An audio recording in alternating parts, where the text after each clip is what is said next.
All right, here we go, guys. It's Twirl Talk Tuesday, and we are ready to start a discussion that I think everyone is talking about. And if they're not talking about it, at least they're cringing a little bit because we're all trying to figure out the future and what to do. So I want to welcome our panelists tonight and thank you for joining. So out of Ohio and showstoppers, Audrey Moore. Thank you for joining us. And new Team Dynamite coaches from Florida, Jenni, Rustan, and Lindsey Finkel. So they have taken over a program and started their own project down in Florida. And we're longtime members of the South Florida Dynamics and are carrying on the legacy now with their own program. So thank you, girls, for joining us tonight. And then Kim Genton, who has the unique advantage of being both Canadian and American. So with a very successful program in Canada and then now in the USA with Harmony. So thank you, Kim, for joining us. Hey, my pleasure. And we're just going to vent a little bit tonight. So as we started our discussion before we came online, we're just kind of checking in. We're checking and seeing where everyone is. And we know day by day this changes. So we're hoping to offer some information, some camaraderie, some support, some motivation for what can happen. Because I think first and foremost, above whatever's happening in the world of healthcare and politics and all of that hoopla, we have children, we have kids. We have kids that need and want activities, and we have talents to share. And we have to figure out the best and safest ways to do that. So Audrey, tell us where things are at in Ohio right now. Well, it's getting kind of crazy. Different counties are in red. We butt up right against Cleveland, downtown Cleveland, and they're in red plus an asterisk. They're in really, really bad shape. And we're right. Go ahead and explain that, because like in Michigan, we use phases. In Ohio, what does red mean? Yeah, they're in color. Red is probably purple, I think, is the worst. Red is bad. Everything is shutting down, mandatory masks. Their schools are all online. Little by little, the schools are shutting down. Today, the community that I live in, that's Wickliffe, they just got notification that all children will be online and there'll be absolutely no sports and no after curricular activities. So of course, being from Wickliffe, I mean, right here, of course we train the majorettes for there, and a lot of them, they're just devastated. And tomorrow, the rest of the counties, the superintendents are going to meet, and I have a feeling that one's going to trickle down right into the next, and they're just going to say no, no sports, no, curricular. Right now, most of them have started band camp. They started on Monday. So most of the band camp has been happening. Two of my instructors, my daughter and one of my other instructors, they're the color guard for both. And they're very different from each other. Like one only, I think, is only like 50 kids allowed at a time. And this is a band of almost 300. They have to stay separated from each other. They have to wear masks. Twirlers, you can't exchange batons. Flags have to have their own flags. They can take them home and come back. They may not leave them in school. You may not go into the school for any reason. Everything has to be outside. So it's quite interesting. It just seems to change kind of day by day, but I really feel like everything, unfortunately, is gonna come to a halt. Right. And I think that we as leaders have to just figure out how to still lead in unknown circumstances. Yeah, so, we had started when the COVID started. We've always had a majorette training course. We have a junior majorette and a senior majorette training course where it's different from our recreational kids. It's different from our competition kids, because this is tricks that you need to be a high school majorette, which is kind of different.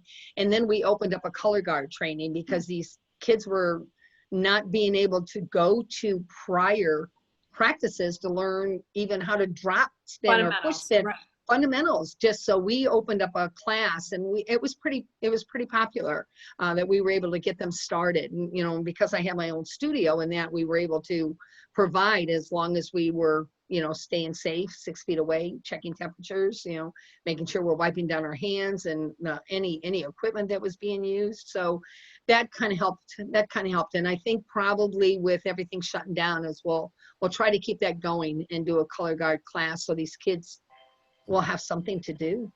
Right, exactly. So Lindsey and Jenni, please tell us where things are at in Florida right now for you. Yeah, well, in Florida right now, it's definitely a hot spot. You know, cases are rising daily.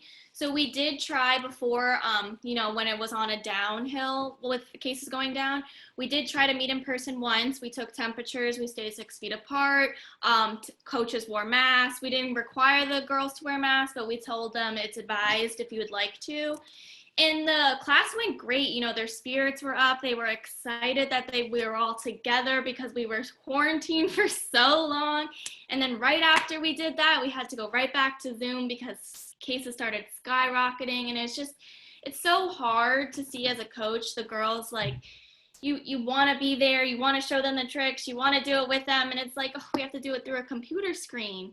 And especially with the little ones, it's just tough to keep them engaged for, like, we like to have our practices. We would usually practice 3 hours at a time.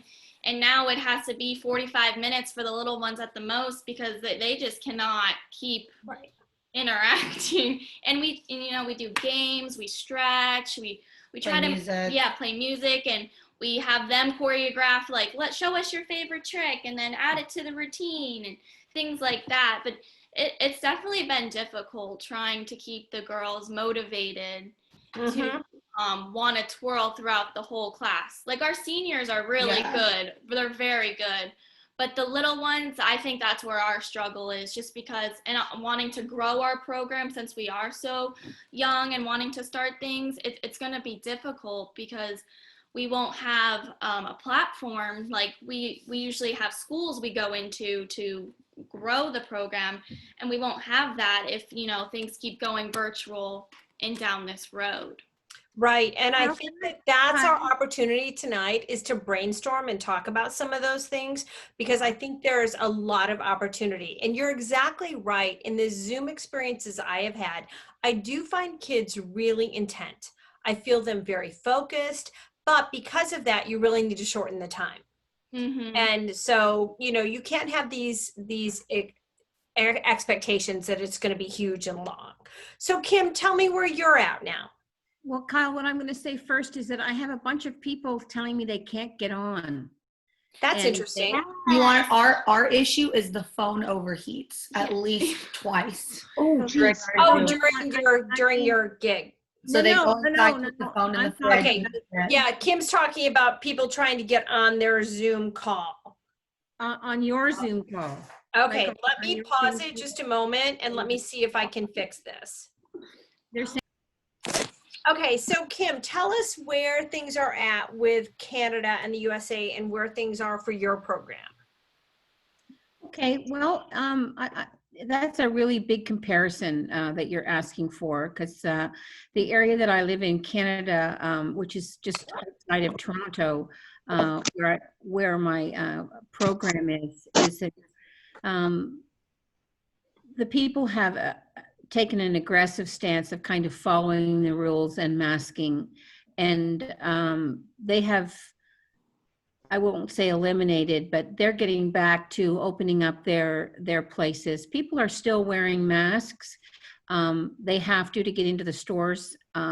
However, things are opening up and looking better. And I think that they are wearing masks more on a precautionary measure now, knowing that has worked for the communities. And so our program in Canada will start again. Some of the school situation, it changes from city to city, so it's difficult to talk about that. People have approached that differently. Where that affects the baton and dance programs is that when they can actually get in.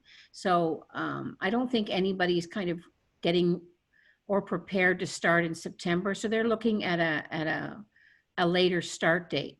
But in Chicago, it's very different. You know, in the area that I live there, there's just been somewhat of a large outbreak. So they have announced that the kids aren't going back to school. And so we have really tried to take more of a creative approach to, as we mentioned before, things that we can do to try to keep people's interest. And it, you know, it's a, I think it's difficult because it doesn't really matter if it's Canada or the United States or Ohio or Chicago, is that you can't really assess a program because each individual person is taking the situation just a little bit differently. And I think for me, what I have found is that it's difficult to say a rule or a part of a program because it just doesn't suit everybody. You have to kind of talk to each person and how those children are feeling. And some people have that idea, let's move forward. You know, we're going to have to live with this. You know, we can't live in a bubble. And other people are saying, absolutely not. I definitely want to stay home and monitor this. And I think that's also on top of all the other things that we all as coaches are trying to cope with. I think that also makes it difficult because it's hard to even find a majority. It's so individualistic on how people are approaching this. Right. I think that, so I think that, do you agree that we're leaders. We're leaders in how we drive what's going to happen with children. And I think it's an interesting mix between being leaders and how we drive children and having to follow what the world is doing. So that's where this is just such a wonderful opportunity for creativity and ingenuity. So some of the online competitions that are happening, so Audrey, have your athletes had experience with online experiences, and how do your athletes find that? Yeah, very well. The first one that came through was Joel's, and that was a lot of fun. That was kind of the first time we did anything. But then the Twirl-tacular, that Mary, she started doing some, and they're not. We haven't found there's not a lot of kids that compete, but they have to be in costume. They have to have their hair up. They have to have their makeup on. You go into a waiting room, and then a judge comes on and says, "Okay, let me see your routine." The kids that have opted to do it have absolutely loved it. Even Arian, because I think it's because she had to take a year off because of her surgery. She was sitting there and her mother was doing her hair, and she goes, "Oh, I miss this." And I went, "Really? You miss having your hair pulled?" But she said, "Yes." So but it's, it gave them something to look forward to. And it is different because you don't know how many kids you're against. You have absolutely no idea. Most of the time, I didn't even know who the judges were, but it gave them a chance to kind of do something. So there was maybe like 7 or 8 kids in our studio. So we all watched if they wanted us to. Of course, the girls send their moms out of the room because, of course, moms can't watch. That's the way that goes. But after they were done, we would cheer, and then 2 days later, you find out, kind of where you place. But it's not only helped my higher competitive kids, but those novice and beginner kids who were just maybe going to like AYOP for the first time and just looking forward to everything, they were going to get to do. It gave them something to look forward to. So actually it's been good. That sounds like a great motivation for your studio. Did it feel like a great sense of like, we're working towards this, and so there was a goal for your studio? Right, exactly. Okay, so Lindsey and Jenni, have you done anything online competitively, costume performance wise with your athletes? A couple of my girls did the virtual as well. And for the smaller ones, on the day that they performed, it was beautiful outside, or some of them were able to do it in their house. On my athletes that were more advanced, it rained the day that they had to perform. Oh. So it was a matter of, okay, we had to call Joel and tell him about the problem. And, you know, you were supposed to have a second option, but then it's like, okay, if I do my solo inside, I can't do my big tricks. How am I going to be able to compete with that? And I was more so like, you know, it's just for the experience, but they wanted to be able to do their tricks. So Joel allowed the kids to film themselves and then send it in. So it was kind of like beat the rain. When the rain stopped, we'd go outside, video, and come back in. But I mean, they enjoyed the experience, especially the little ones. And I had 2 that had just performed their solo for the first time, and they were very excited about it. But that's really the only one that we've done so far. That's cool. It's good to hear, because I think that we need to hear those things, because I think that there are people not taking advantage of those things. And I think there's also more opportunities to come. So those are great ways to do it. And I think there's also a great thought in what you just said about the rain, because as I looked ahead to like Audrey and Kim in Ohio and Illinois, the snow's going to come. It's going to get cold. So what are going to be those opportunities that we can provide for these athletes? So say this goes into December, again, the great unknown. What can we give people to go like, this is a roll contest, this is a flip contest? So I think just all of those little opportunities, because we also want our athletes to know it's not all about the tricks. You know, like as we present the new strut format that's going to come out this week, one of our major emphasis has been, this is not about cranking out triple illusions. That when you look at the intricacy and artistry of what's happened in the past, it's about the combinations of body and the cool things with baton that are some of the small things. And I can only speak for myself, but I'm the generation of the first double illusion and the first gymnastics. And so my living room is where everything happened. We had a gym 1 day a week, and God forbid it was going to be high enough to do the illusion walker was my biggest trick, or a double butterfly. So that only happened outside when you live in the northern states. So it's great opportunity of us to think outside the box. So Kim, this is the perfect opportunity. So you have just posted an October event that's happening. Tell me about your thinking behind that, the October event that you've got going on, and what opportunities there are for twirlers there. Okay, well, Kyle, I appreciate you giving me the opportunity to say something about it. It really just, I was at my kitchen table trying to figure out what I was going to do, like everybody else has been in the morning. And I know for my own students, I know what was really important, since we have been on Zoom since March. We haven't lived in an area like Florida or whatever, where we have been able to, like Audrey was saying, when COVID hit, we were still in snow. So we have been on Zoom now and haven't stopped. And the kids were getting just a little tired of that. So for me, I just thought, I need to get structure back in their program. I need to be able to say, this is here's what our year is going to look like. And this is the plan. And if this doesn't work, then we're going to move on to the next thing. But I needed to be able to, as I'm sure other coaches do, hand out a calendar and say, this is the year, as opposed for me to stop saying to them, I just don't know what's going to happen. Because my unsureness was just traveling over to them, and it was starting to, I think, for a lot of kids, really feel like their programs weren't going to continue.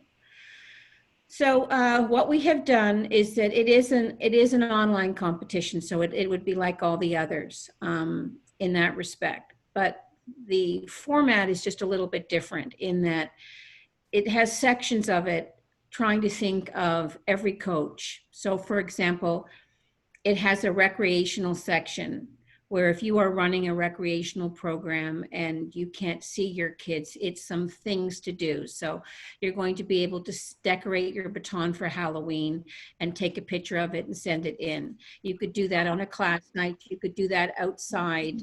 That's cute. You could do that in a variety of ways. You could get everybody together, and that could be a class, and you could easily do that 6 feet apart. We're going to do a recreational solo, meaning that it can be up to a minute, and you can put together whatever basic trick. So if you're just starting a program and you teach, say, 6 basic tricks. You can teach them, put them all together, video them, and then get all your kids together because I just wasn't comfortable of hosting a competition that was basically like a set system, like you had said, that your kids had, it rained outside and you weren't able to get them on. I couldn't deal with that. So I thought it would be better to just do it where you submit your video. Now we will tell you what the class is, so you will know who you are with. You might not be competing against them, but at least who you're with. And we'll be then taking it from the recreational. I think we have 4 or 5 things for recreational kids. Then we take it up to the novice beginner. You can do your solo. We have one where you can just wear orange and black, and you could have made it up yourself. There's just a whole lot of fun things on there that a coach can utilize. Whether she teaches that on Zoom or out in the parking lot. There will be a difference between kids that are presenting their routines outside to the kids who are in a gym. So we're kind of all on a fair playing field. If you are a USTA athlete, you will have USTA judges. And the feedback is, we are definitely going to score. However, some of the things that we thought might be helpful for you as a coach, and this is why it's so great for me to be able to say that. So Audrey, if you had somebody who was really working on their double spinner, and on our evaluation form, which everybody gets, there's going to be places for the judges to write kind of what was the best part of the program and what was the trick that they really, really enjoyed, so that you as a coach can say, hey, look, look, Kyle, that double butterfly that you did, they noticed it. And so there's just those few little relationship things that you as a coach can use and, provide support for the kids to do the same. So I could go on about all the different events, but I just want everybody to know that it's really the coach's mind that has developed the competition, and it will be a competition, but I think we've put a lot of things in there and a lot of thought into it to try to help with this COVID situation. Well, it sounds like more than anything, it's an opportunity for encouragement. Yeah. And that's what we need. We need the opportunity to tell coaches that it's not only a matter of keeping your program going, but it's how you could even entice new people in this time. So let's talk about that for a minute, because that's one of the biggest challenges. Because I know so many people are just trying to tread water, but also how do you keep a program going? So I kind of want to throw out there, one of my thoughts today was, when we've talked about people figuring out the school year, and if it's all going to be online, then what are these poor parents doing that are having to work, and how do you keep them busy? Well, what can we do as coaches as an opportunity to grab that new kid and say, guess what, Mom, I can keep your kid busy for half an hour. Guess what? Being a mom with 3 kids at home, and if you can keep a child busy for half an hour, could be huge. So Audrey, have you thought about with your program new opportunities in this situation? And have you thought about how to reach out to new people? Well, we had an interesting, probably about maybe 2 months ago, I was contacted by somebody that did advertising, and there were like 16 different companies on a huge big postcard that went out to almost 10,000 houses in the area. So I thought, well, it's going to cost me a little bit, but what better way to get the word out, because our parade stopped. Doing parades and doing mall shows is the easiest way to get your name out, because you can pass out flyers to everybody you see, and that came to a dead halt. So it was like, what am I going to do? So I did do this, and I did offer on that. It was come in for a free class, whether it was for twirling or for dance or cardio. We have cardio and yoga. Just come in for a free class. And I got some takes on that, which was good. And then the people that came in to do a free class liked it so much, they told other kids. So it's that word of mouth that kind of happens. but it was quite a shock not doing parades and not being able to get, you know, any interest at, you know, at all. So right now it's Facebook, you know, trying to put stuff out there, trying to have my children or the twirlers that I do have, hey, bring in somebody. This is, you know, we can bring in someone for a day, but you still have to watch your numbers. Even though I have my own studio, I still have to watch how many people come in there. Right. You know, and the kids are coming in, and then we offer too, like if you were in the twirling and you wanted to do a hip hop class, and I cut the fee way down. That didn't help with my rent at all, but it at least brought people in, because what I had to do is I had to entice, like I teach at 2 different schools and 2 different YMCAs, and those came to a dead halt, period. I mean, so it was like, what am I going to do to bring these Y kids, you know, in? Okay. And so I offered the classes at a really low fee. It didn't, like I said, it didn't help my rent at all, but it at least brought children in, you know, to kind of do something. Okay. Well, I think that what's wonderful are the opportunities to talk about options, how you're going to do different things. One thing that came out today was USDA sent out their new safety and reopening handbook. So I think that that's really helpful, that if you just look through those guidelines and then you cater it to your area and the things that you need. So a safety and reopening handbook, for people that don't know what to do, at least I think that that's a little bit of a blueprint of like, okay, I can do this. This is how we do it. The other thing is like, let's make our kids a little hardier. You know, like I said, yeah, some kids are really conditioned to being in a gym, and it's okay if you're not in a gym. You know, when we look at the history of twirling and being outside and on grass and pavement and all of that, that you look at historically, the twirlers who are used to twirling it under any conditions are the ones who can be amazing under great conditions. So this is the time that if it's 50 degrees out and maybe a little rainy stuff, get your booty outside and see what you can do. So what are the different options? So Lindsey and Jenni, have you created and looked at different options of how you can recruit and attract new members? Well, with us, we usually, like during the summer, we hold camps. Like we'll have 2-3 camps that, you know, will draw attention. So obviously we couldn't do that. And so we did keep up with our Zoom classes once and twice a week. We were thinking about, because Lindsey does teach at a private school, she has that feeder coming in. So she does, how will that work with the upcoming year? That's something that I do have to discuss with my school. And from being in a private school, we are opening, and I do teach preschool. So I will be in the classroom with kids. I'm not sure how our program, if I will be allowed to have it, but that was a really good feeder for our team last year, getting those kids in. They were the Viking twirlers. They were supposed to do a competition, but that unfortunately never got to happen. But then, you know, they do little basketball games, twirl for their school, and this year we were hoping to get into more schools. Just kind of putting our name out there, getting in the school system. Okay, and those are, I think that, like I said, everyone's just trying to tread water and trying to keep up when they don't even know what's happening with their school program in the fall.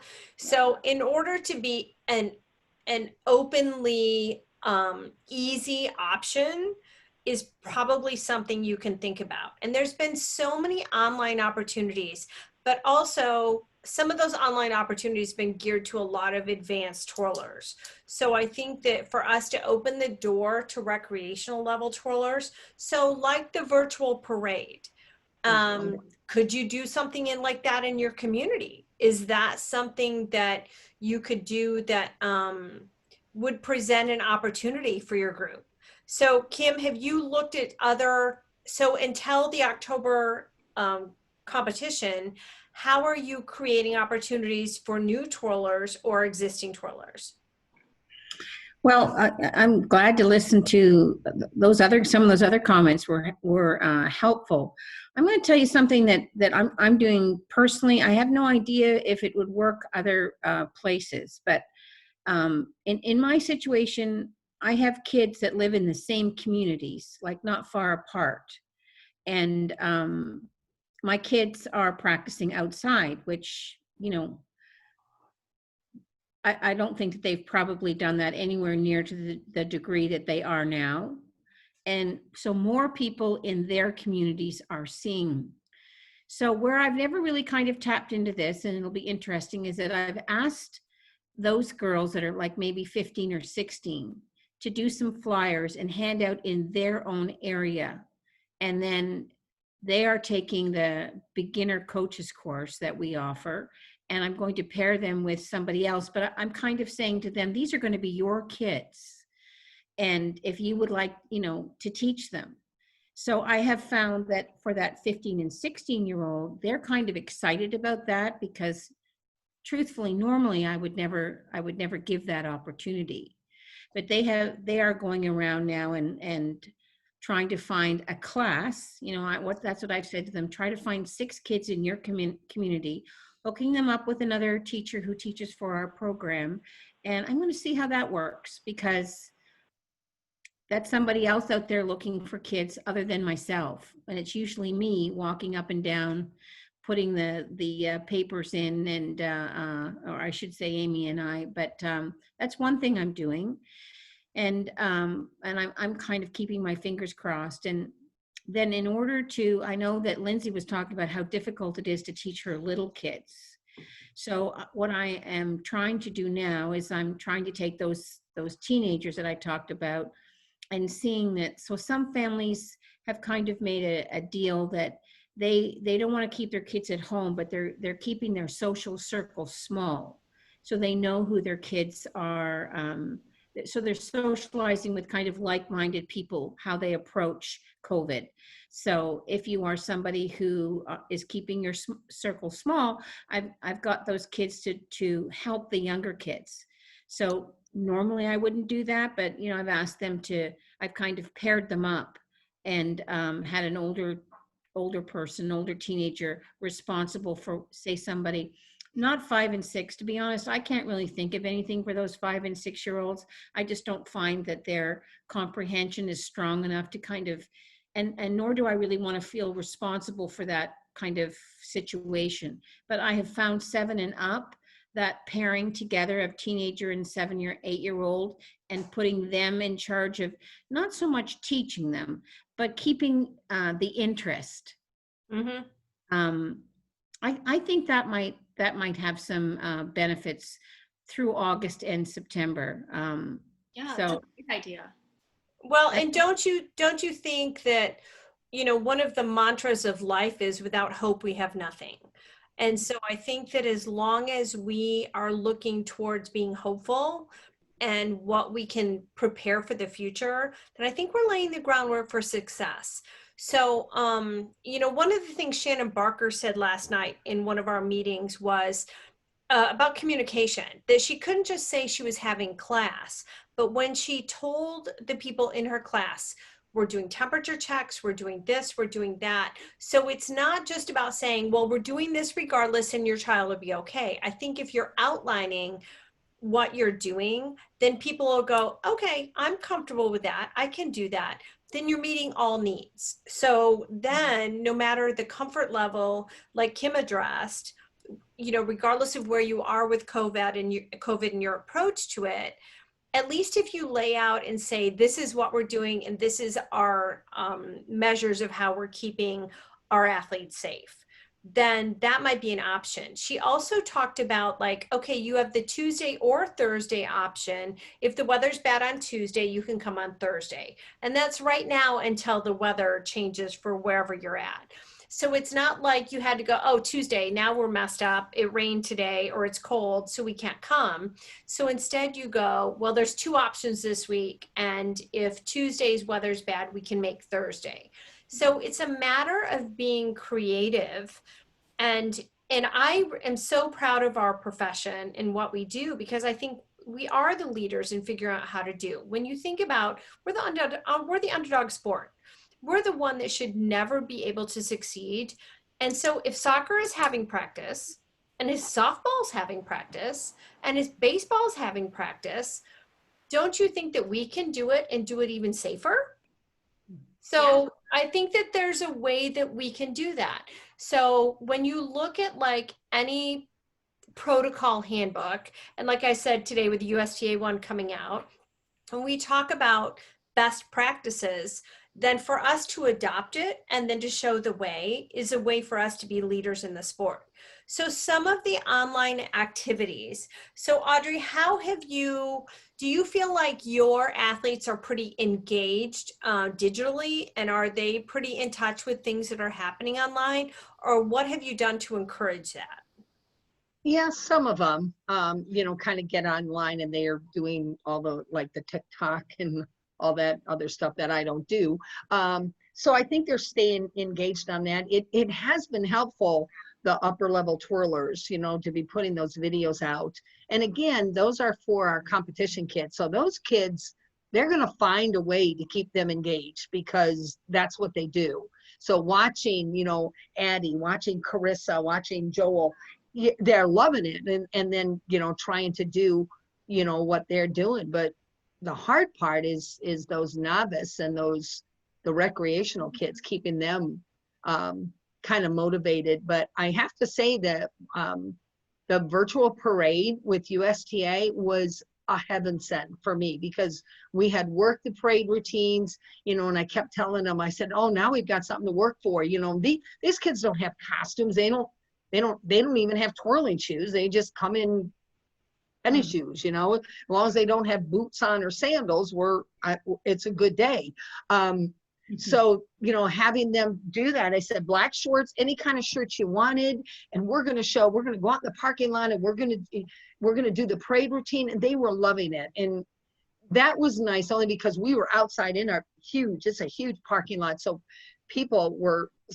other people were watching us and saying, oh, what are you doing? And so that was a good thing. But I think if organizations would come up with more stuff like that for us to get our kids hooked up into, especially those beginner kids, I think that would be really helpful. Because I don't think, and I think it's exciting. And I don't think we have to engage our competition kids, because they know what they want. Right. They're feeling bad, but they know you can't go backwards. You still need to be working, but it's those other kids that we need to keep in, just keep doing something. So I'm looking forward, Kim, to your, like the Halloween. I think some of those suggestions are great, just to keep them, why am I doing this? Well, this is why, Well, so I think that's good. Like I said, the collegiate level. So I have t-shirts ready to go for my college kids the minute they make the guard. And it's the unknown. It's not knowing if we'll have football, if we don't have football, but we know as an academic class, we will have something. But I also keep reassuring them, we're going to show people the way, that we are going to be the spirit of our town. And we have 300 people in the band. If we can only rehearse 70 at a time, we're okay. We're going to do something new, different, and we're going to figure this out. So, whether your mask is going to be blinged out or, I just think it's things we never thought about. So, Kim, same idea.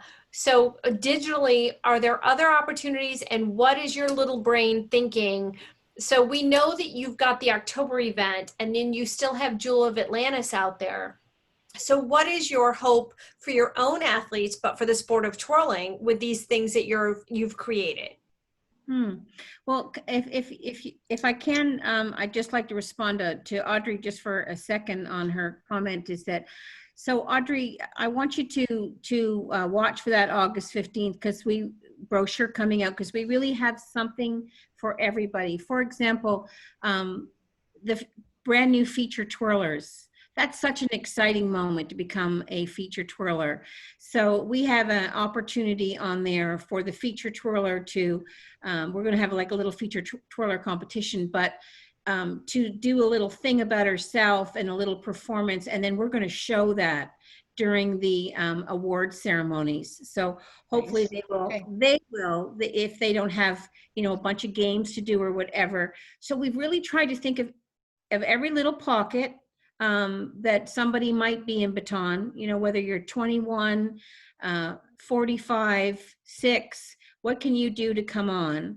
And I'm going to tell you, Kyle and Audrey, I even have a little, that's called the pumpkin patch. And if you are a grandma, you can send in a picture.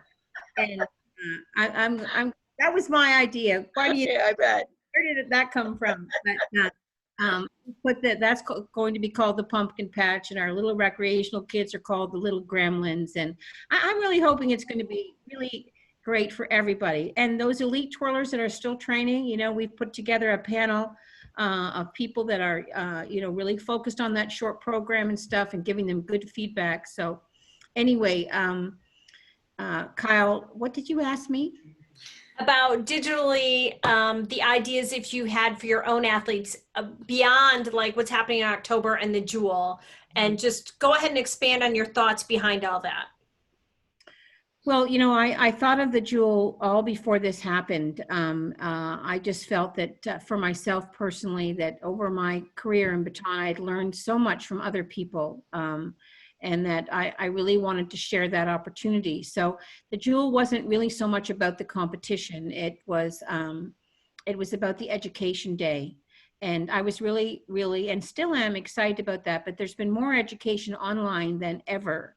But what that's really kind of made me passionate about is that not only do I think learning is important from others, I just think it's everywhere, is that it is the motivator of why I do baton. I like to be with other people. I think that Zoom has really helped us get through this, but there's nothing like being around a group of people kind of sharing a passion. And one of the real positives I think COVID is going to have done for us all is make us recognize how much we miss that. You know, I have many times come out of a competition kind of complained about it. You know, my feet are sore. I've got a headache. You know, I've been here for 17 hours. Boy, would I love a 17-hour day tomorrow with all the people that I really enjoy being with. I think that's going to be a good thing, Kyle. My kids are really into Zoom, but I'm really hoping that the Jewel is going to go. We're going to announce that on November 1st. We have our entries from before. We've had some new entries. We're hoping for more if things settle down. And, you know, we again, the Jewel is just kind of a bigger idea than the Spooktacular. Is that I think that our sport, this is my personal opinion, is that we focus too much on the elite level. Yep. And I know to stay around, and I guess if I had any advice for a young coach, is that you've always got to keep your grassroots. You know, those are your foundation. So we built into the Jewel, particularly in our prizes and the way we were going to present it being another really fun day. So I think that that's just key. I think that we have to somehow continue our communication together. Because the one thing that everybody's saying, doesn't matter what your stance on COVID is that we're in this together.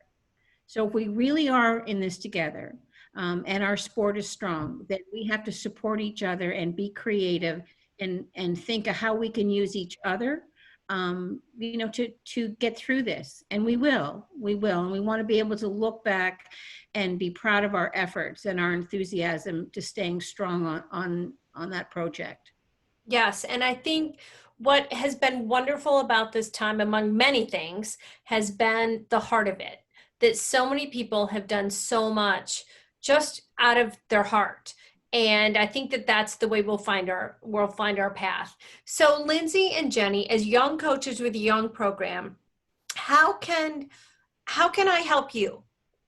What would you like? What is your dream of how to make things go forward for you and your program?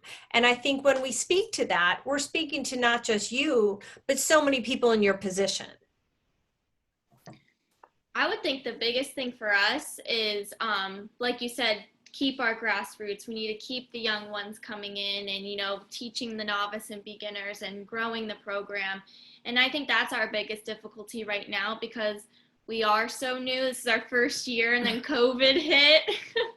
And so it's been tough, but we've gotten through it. We've brought in other advanced athletes to engage the twirlers, and to keep them motivated to learn new tricks, learn new things, new sections.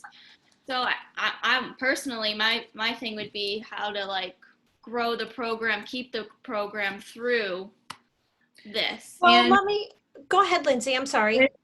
the idea of Kim's contest and just creating other ideas like the decorating the baton and getting the kids together and talking about that, like, okay, we're not just going to be twirling, we're going to be doing other fun things. So things like the parade and any other ideas that come out would be really helpful for us.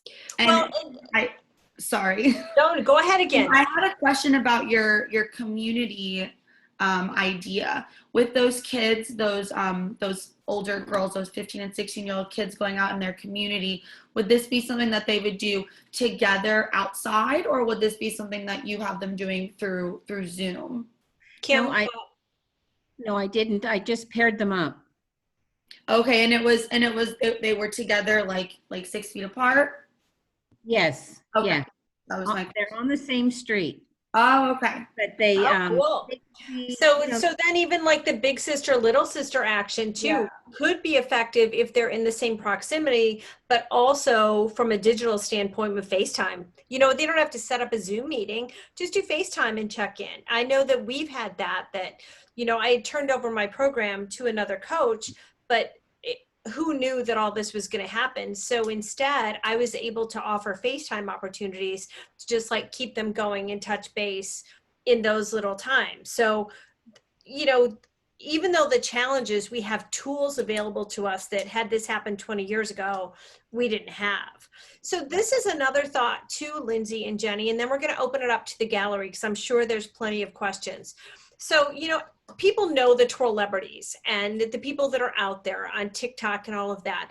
We have some amazing recreational coaches that are really the unsung heroes, that the people that do the amazing recreation programs and grow the grassroots with really deep roots are the ones that are really going to matter to our future. It's not the one Twirlebrity up here. And as much as I love and celebrate them, everyone starts somewhere. So I would encourage us to be reaching out to some of these recreational coaches that might have brilliant ideas of like what to be doing right now and how to be engaging. So that might be a next Twirl Talk of me just trying to find those people and curate like who's building their program in this time. And maybe that's a unicorn. Maybe everyone's just trying to stay afloat, but let's talk about that. So let's open the gallery. And Sherry, I see you ready to jump. I am. Okay. Sherry, go for it. This is the quietest I've been in weeks. No. Just talking to myself. Anyway, now I have a couple of ideas. One, because I teach in a public school system, I coach tennis, and like we are starting online from the get-go for probably 8 weeks. For sure. So we have a big kickoff every year. It's called Meet the Tigers. And so like they open it up. And so they're talking about doing it virtually. So I suggest every school district in your area, if you just find out their start date and, every school has in-service, they are looking for entertainment. They're looking for people to perform. And if you have a program and you get in contact, possibly, I'm not saying now with COVID, if they're going to let people come in like that, but I know virtually that you could probably be involved in some way to talk about an after school program of some sort that, and parents, I think, are looking for things like that for their kids to do. Second of all, Go ahead. Go ahead. No, go ahead, Sherry. I'm sorry. The second idea is that I've been very passionate for this on the board with I have a program that they're going to launch in September. I think some of it's going to come out this August, and it's the Helping Hands program. And it's the community service recognition. USTA wants to recognize our kids are more than just baton twirlers, more than competitors, they're service minded, and we're going to try to instill that in our kids. And so I think this is a perfect time with your program to offer opportunities and just say, hey, maybe they are going out and helping in handing out food, or, I don't, some are performing at nursing homes outside. You know, there are many ways of trying to support people during this time. And so what we're doing is encouraging it to do that community service, record your hours, record what you're doing, and then we're going to recognize those people at nationals next year. So, you know, it's something that we will continue to do. So I'm excited about that. I'm very passionate about it. So that's another thing you could offer with your kids when they're bored, you know, just saying how important it is to give back, whether it's through making of something to take to someone that probably is sick or whatever. It's just, you know, in these troubled times, you know, people have lost their jobs, you know, just trying to help out in some way. And so that I wanted to mention, and the opportunity to check with those school districts, whether it's private. Lots of private schools are looking for physical activity type options that are going to be unique and different. And so, you know, tap in on those things. Well, and I think that human nature in general loves goal setting. And so that's a really great point, to either to bring up goal setting and point accumulation through service hours or even through skill hours. So if you as a program online can't see them all the time, maybe you can still have some goals and then have an online skill testing situation.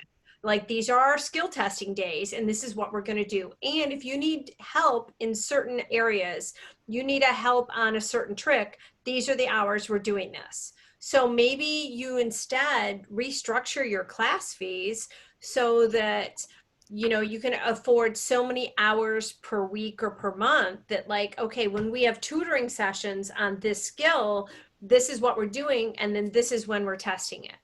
So, and then don't forget, as far as, of course, I speak mainly to USTA, but I've been really proud of these twirl talks that we just talked about twirling in general.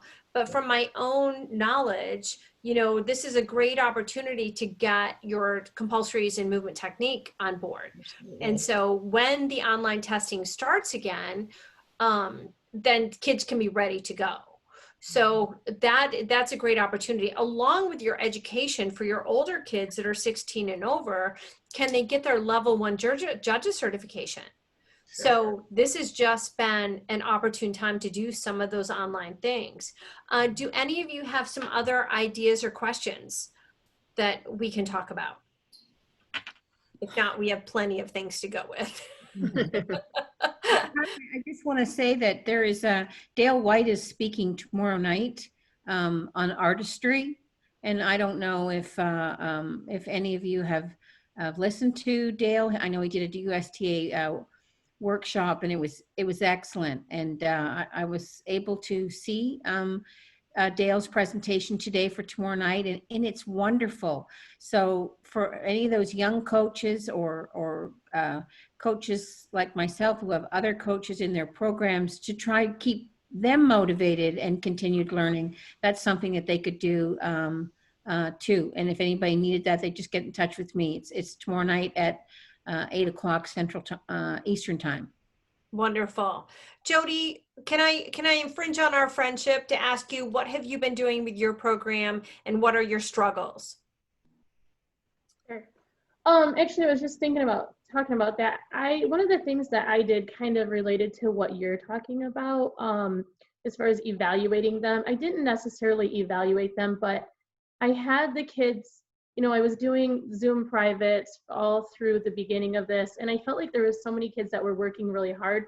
So I went to the local ice cream place and I got some little gift certificates and I mailed them to them, because I thought, you know, it's so fun to get mail, especially, I don't care how old you are, if you get like mail from someone that's just something you weren't expecting, it's always fun to have like a little note, and you know, and it cost me a couple bucks or whatever to just kind of get them excited. And then once the ice cream places started to open, they could go get their free ice cream.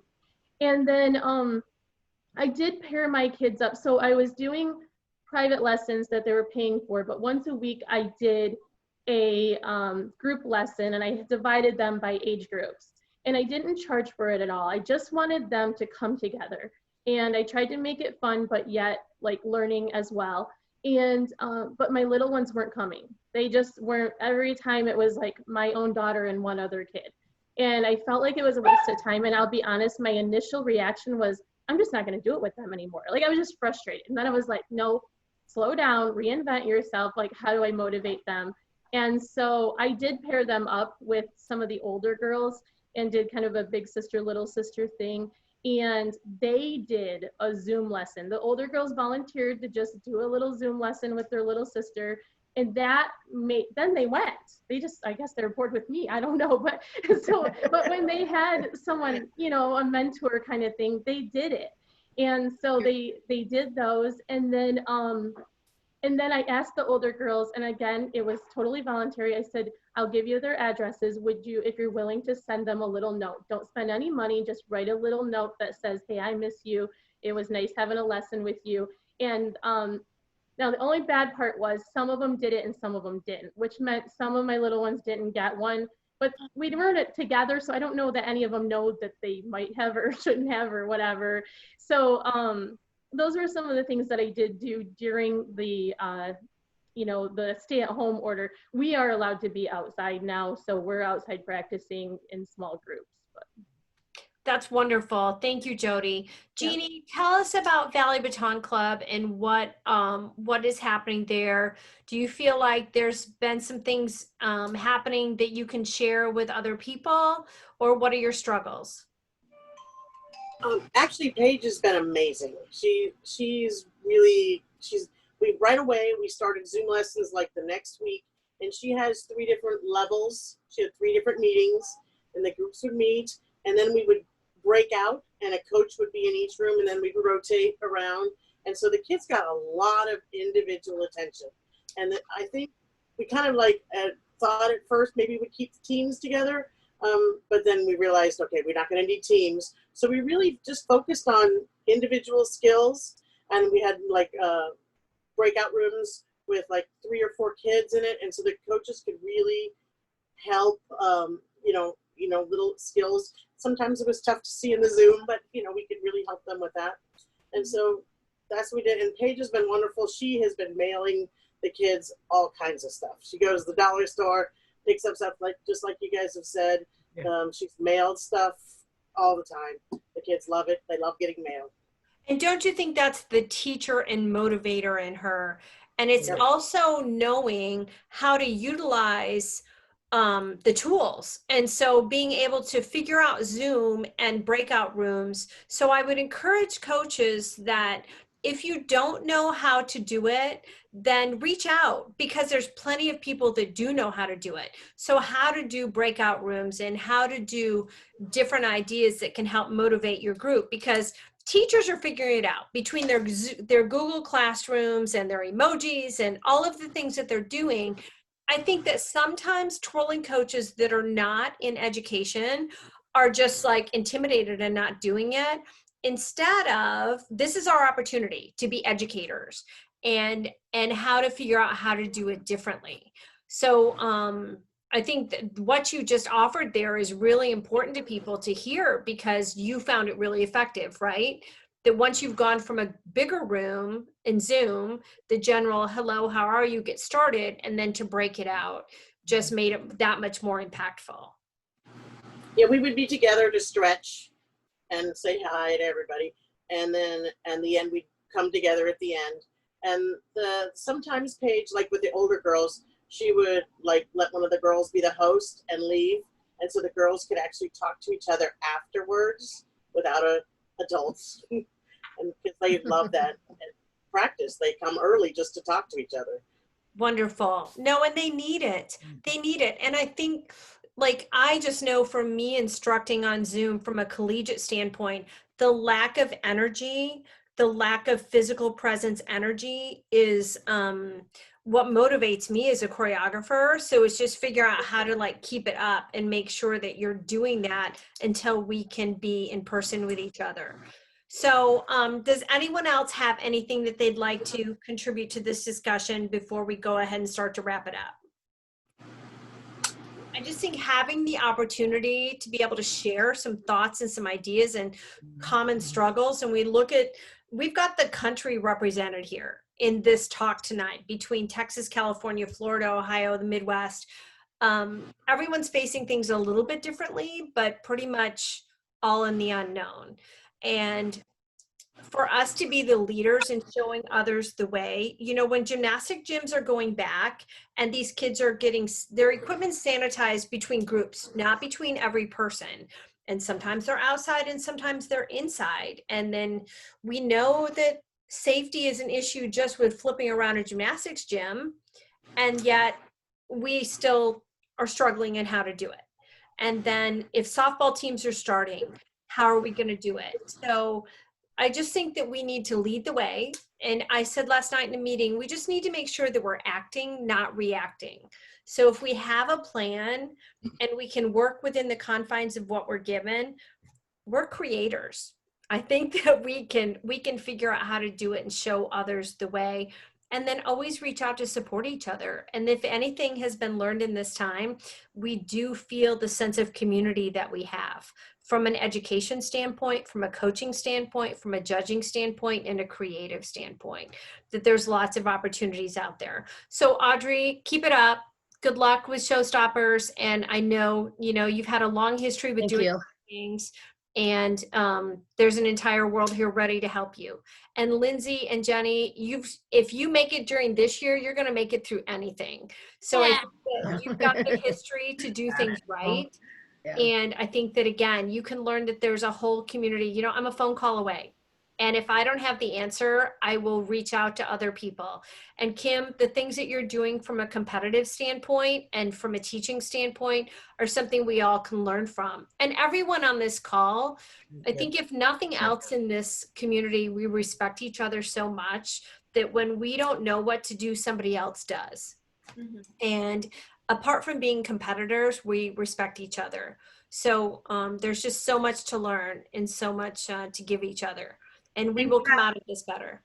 It is, can I just say is that if somebody thinks that there's something that they really need, somebody in particular, or a little part of the contest that I could run that would be somebody less fortunate or whatever, I'd like to do anything I can to make others happy and feel good about the future for Baton. So, and before we all go, we should say thank you to you, because thank you, Kyle. Thank you. You say that we are all leaders. It takes somebody with your initiative each week to try to bring this relevant. Put us all together. Yeah. So, our hats off to you for being taking the opportunity on your own each week to find something that's important to all of us. So from all of us, a big thank you. Well, thank you. It's been my privilege and it's been my entertainment, and it was just one of those things that happened. But to end the night, I do want to say one of my mantras today was when I saw a post about education and someone posted something about that those with the opportunity to get tutors for their kids and things like that, they probably shouldn't do that because that increased the disparity between those that could not. So my thinking is, I don't want to stop those that can, I want to help those that can't. So we as a sport, and especially when we're looking at grassroots and recreation, is that I think that we as a sport can look at what we can do for those that can't. We have parents that are doing everything they can to keep a job and to keep their kids busy and to find childcare. And if we as a sport can make it our mission to say, we're going to help out 1 hour a day. I don't know what I can do and I don't know how I can do it, but I'm going to help educate a child somehow, some way, and help a parent. So we might not be able to do it totally as an organization, but maybe if we make the difference in a couple of kids and a couple of families, then we will have done better. And, my whole point is that we come out of this stronger than we found it. So thank you all for joining in, and I am always grateful, and Twirling World has a lot to offer. And good luck, everyone. Keep it up, and we're always here for each other. Thank you. Thank you, Kyle. Thank you, Kyle. Thank you. Thank you.